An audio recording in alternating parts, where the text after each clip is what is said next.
to today live class at Master T Math class. And from where we continue our last class, we are solving problem on numbers and numeration. That is one of the key aspects where the examiner are interested in certain questions, especially if you are preparing for GCE, Wassce, and equivalent examination. Now, yesterday we looked at number basis and we were able to solve some questions on number basis.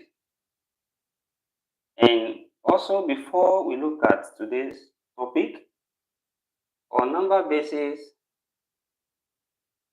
the examiner used to set some question like, you might say 134 base, k equals to 2, maybe 1, 3 base 4, and they might ask us to find the value of k, something like this.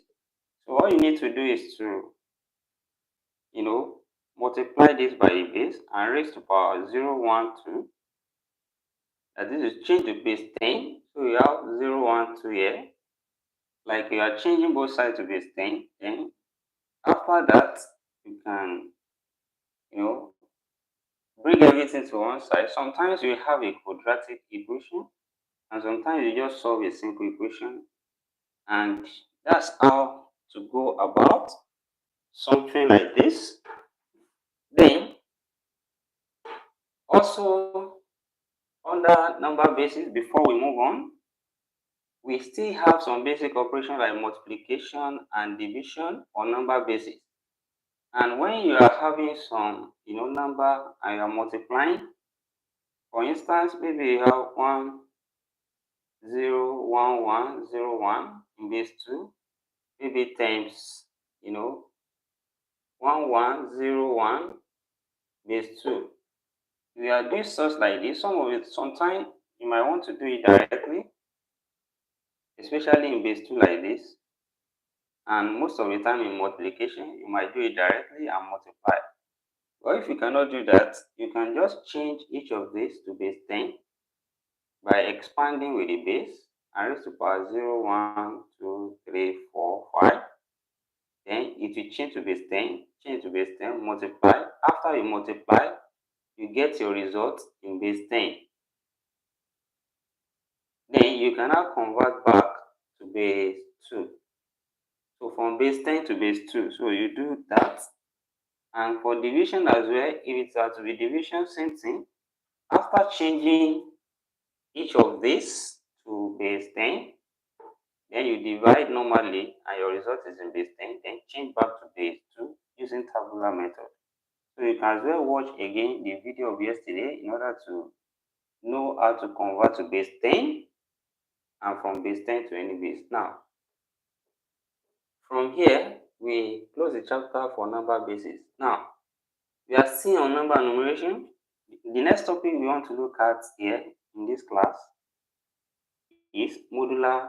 Before modular arithmetic, let's check approximation.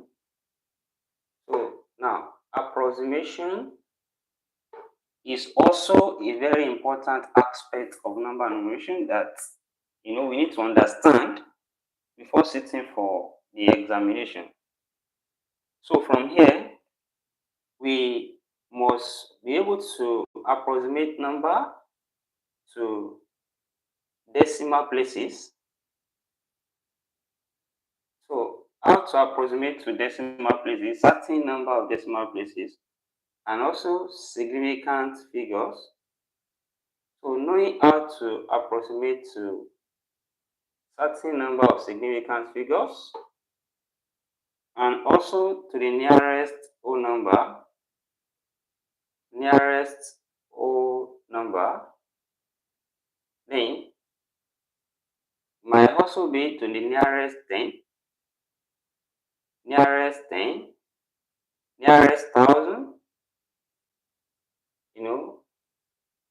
100, 1,000, 10,000, and so forth, and so on and so forth. Now, from here, let's look at the first one, decimal places.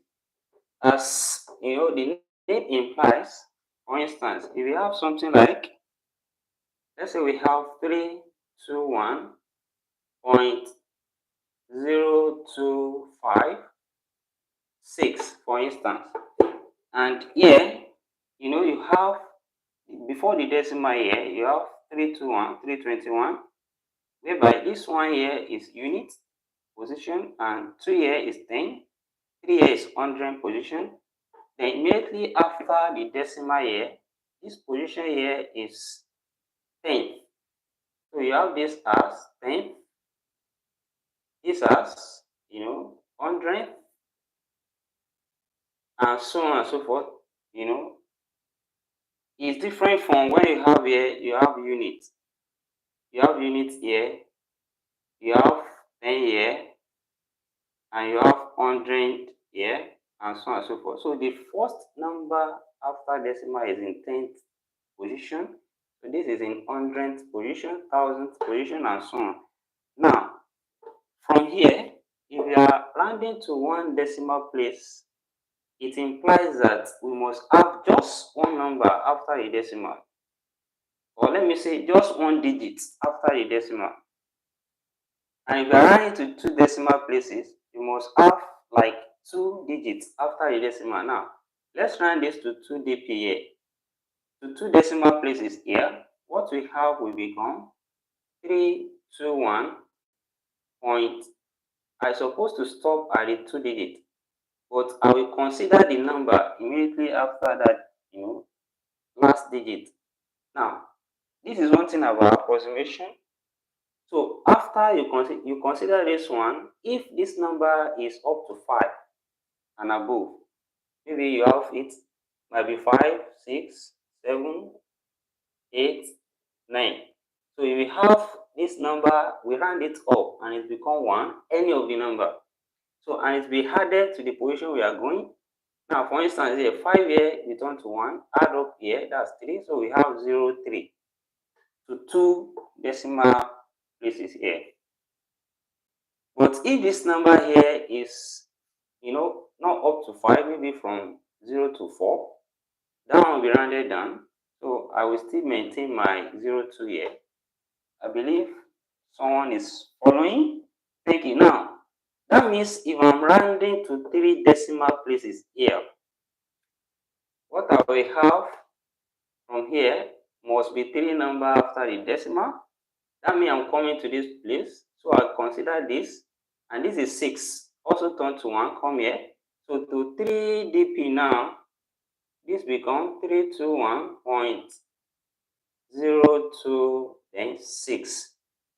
Now, let me chip this in, because some people sometimes they might want to be confused here that some things, like when they have, assuming what we have here is 4, 6, then they ask us to approximate this to 2 DP as I've done it here.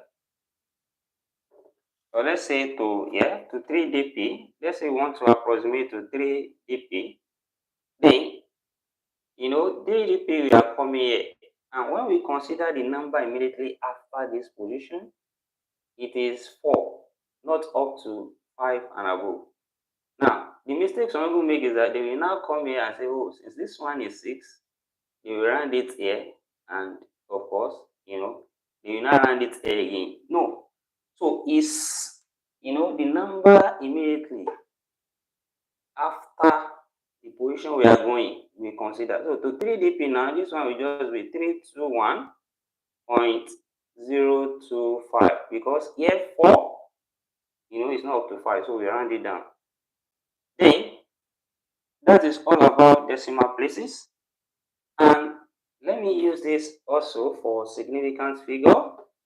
So we have this number here now.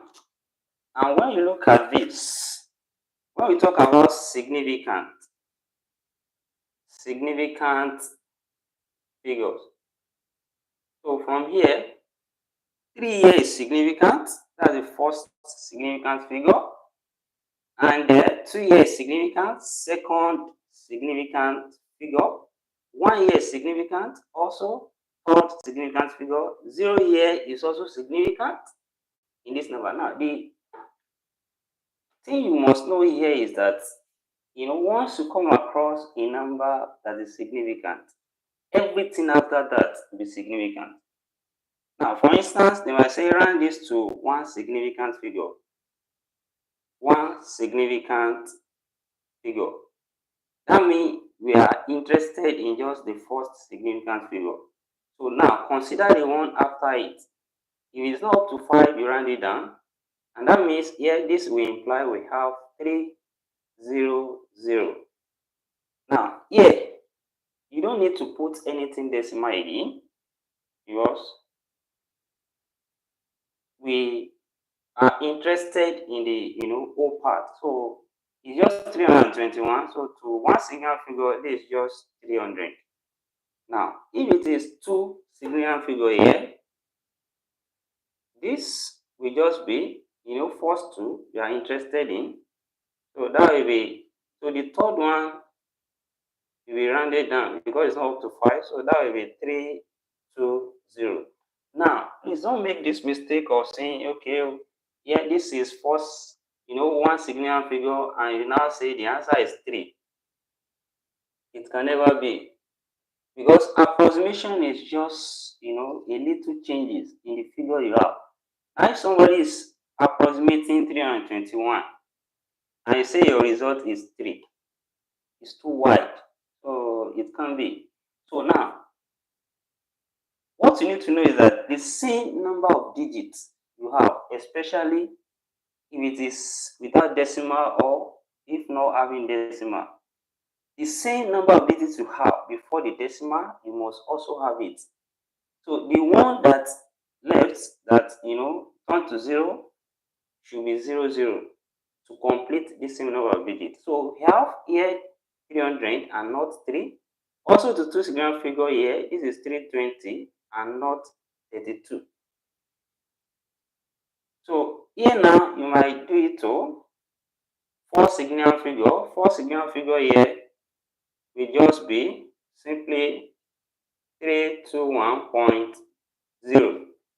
So this 0 is significant as well. And to 5 significant figure, we are counting 1, 2, 3, 4, 5. Now you are coming here, you must consider the number immediately after here, which is 5. Then turn to 1. So added up here is 3 now. So to 5 significant figure, then here this will be 321.03. And so on and so forth. Now, there is something we should know as well when we are talking about significant figure. There are some numbers that are less than 1. So whenever you are dealing with such number, for instance, you have 0.0521, maybe 6, 7, something like this. Then, now, from here, this 0 that starts here is not significant. So, we are talking about significant figure here. So, significant figure. These zeros that start here are not significant until we have the first number, which is not 0. But we are still going to write, these zeros here. Now, if I want one significant figure here, what I will have here will imply that I have 0.05 because I'm coming to this position here. This is the first significant figure. These 0 that starting here are not significant. And since these two immediately after this position is not up to 5, we round it down. But don't put anything again after that, because once I put 0 here, once I put something like 0.050 here, it's no longer one significant, it's now 2. Why? Because once I come across 5, which is significant, those numbers after that as well will be significant, be it 0 or anything. Now, for this, we have this. Then, if it is two signal figures, here, this here, the first one is here, the second one is here. So it means I'm coming to this position.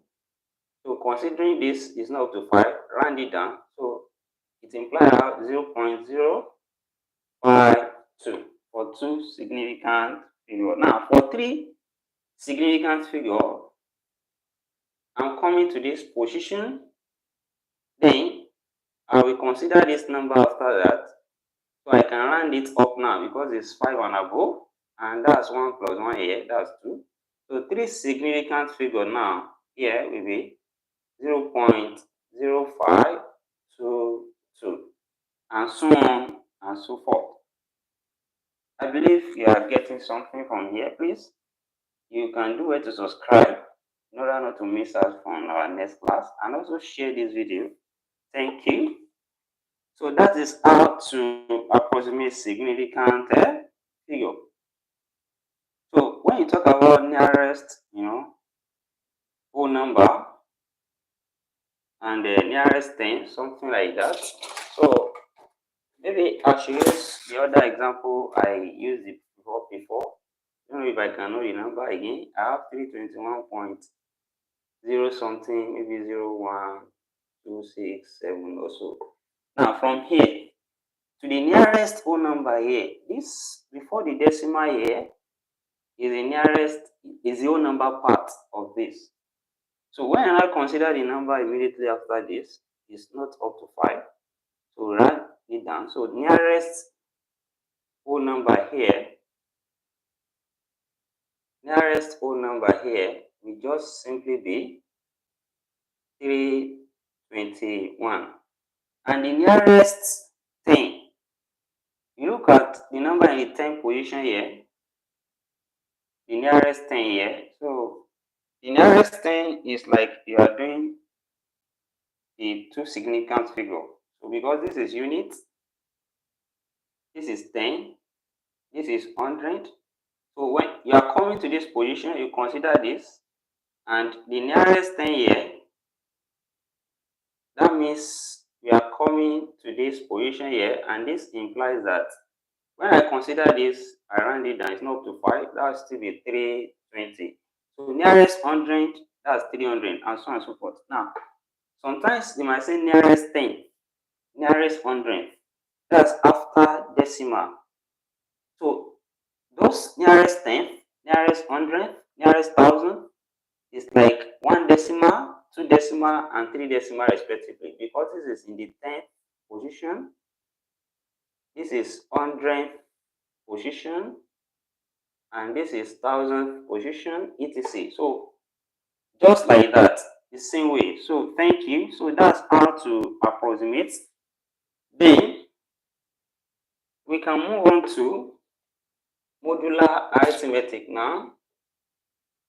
So modular arithmetic, and then in this topic, the examiner wants to test our understanding of modular arithmetic. And this topic is somewhat related to what we have in number basis. Now, in modular arithmetic, we are interested in the remainder after we divide. So remainder after division, that's one thing that is peculiar to modular arithmetic. For instance, if I'm to change 7 to mode 3, 7 to mode 3. So here it implies that how many times 3 will go in 7, and what is the remainder. So of course, if we have 7 divided by 3, of course 3 will go in 7 2 times, and the remainder is remaining 1. So this remainder now is what we are interested in. So now 7 to mode 3 is now the same thing as 1 mode 3. So that is one way of handling modular arithmetic. In the same way, we can say What is 30 to mod 5? Yes, somebody is trying to do that. Yes. That means when you divide 30 by 5, what is remaining? 5 will go in 36 times, remaining 0. That means we have 0 mod 5. Now, that's modular arithmetic. And also, you can say 8 to mod 12. So, how many times can 12 goes in 8? That's 0. So, still remaining 8. That means this is 8 mod 12, and so on and so forth. So, this particular aspect of mathematics is very important to our day-to-day activity. When we talk about counting days of the week, you can say that's in mode 7 because, every 7 days, the day of the week will start again from, Sunday and so on and so forth. Just like, we have our months too. And this is peculiar to women. Also, they use, modular arithmetic in counting their menstrual cycle, stuff like that. So this particular topic is interesting and applicable to many area of our life. So that's how to go about it. Then we have some basic operation in modular arithmetic, that is addition, subtraction in modular arithmetic now. So let's look at some example from here. Basic operation on modular arithmetic, we have addition and subtraction. So from here, if we have 2 plus 4 mod 4. So normally we had 2 plus 4 is same thing as 6. So what is 6 mod 4 now? Then how many times 4 will go in 6? That's just 1. Then remainder 2. So this one is now same thing as 2 mod 4.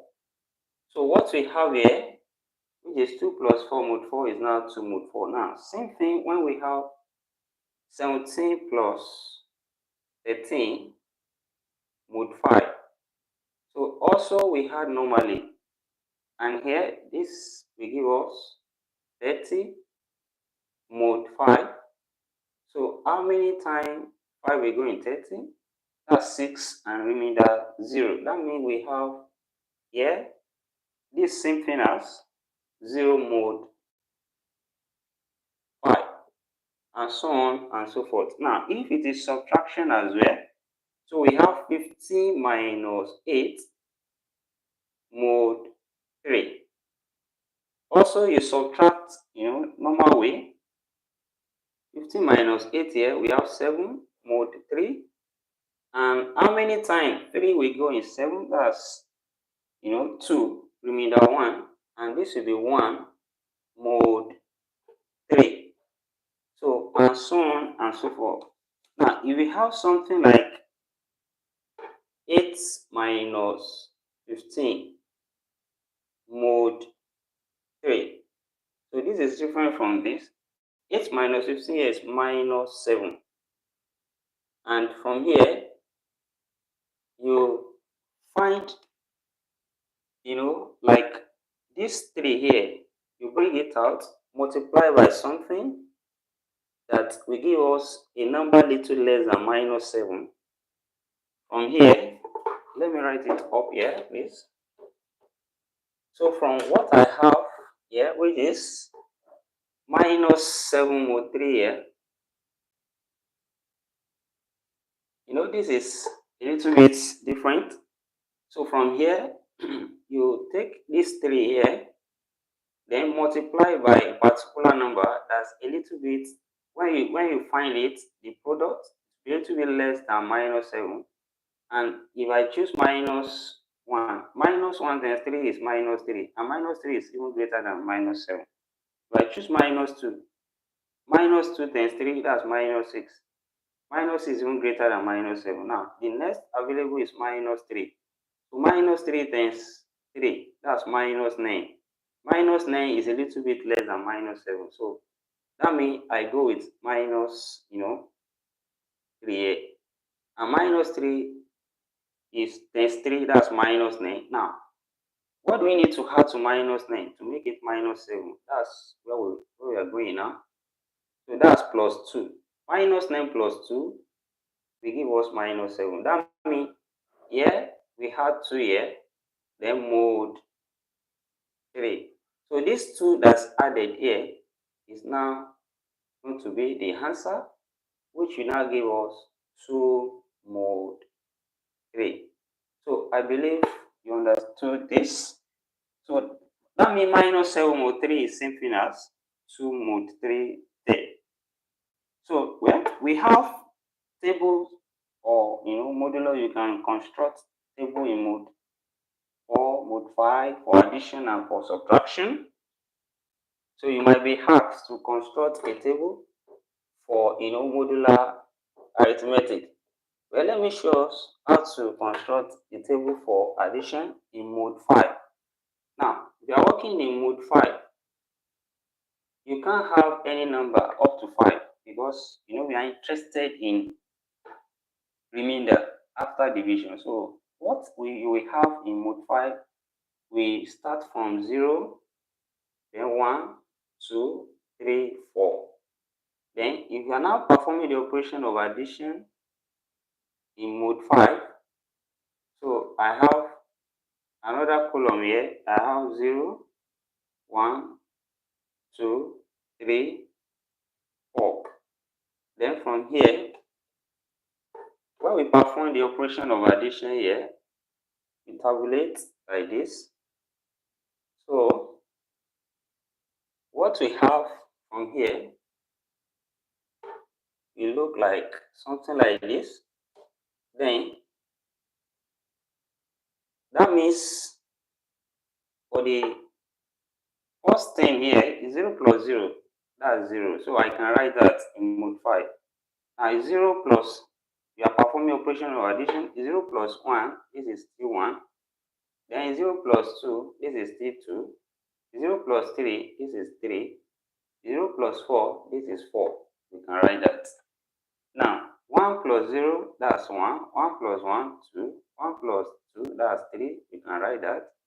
1 plus 3, that's 4. We can write that. But 1 plus 4, 5. We can write anything up to 5 in mode 5. So that means 5 divided by 5, that's 1 remainder 0. So we are interested in the remainder. So we write the remainder here, which is 0. And so on and so forth. So also next, 2 plus 0 here, that's 2. Then we have 3. Nobody can even tell me the next. That's 2 plus 2, that's 4. And here 2 plus 3, that's 5. We have 0. Then the next one will be what? We have 1. So now sometimes you know the pattern already. So what we start here will be 3, then 4. After 4, 0. After 0, 1. After 1, 2. So the pattern is going. Now the next number here is 4. After 4, 0. After 0, 1, 2. After 2 is 3. Now when you look at this, some diagonal will fall in line. When you look at this diagonal from here, 1, 1, 2, 2, stuff like that. That's the beauty in this kind of thing. Now when you look at this diagonal 3, you look at this diagonal 4 or 2, diagonal here 0 or 2, diagonal here 1, diagonal here 2. So and so on and so forth. Now we can also construct for subtraction table. You can as well try that out. So that is modular arithmetic. So before we round up, so far on numbers and numeration, we have looked at number basis. We look at approximation, modular arithmetic. So God's willing, next when we meet, we should be looking at indices. We look at laws of indices, then logarithm, indices and logarithm. So let's take it together so that we can move a little bit, faster. So Thank you for joining this class. Don't forget to subscribe, share this video, and don't miss out. See you in the next class. Take care. Bye for now.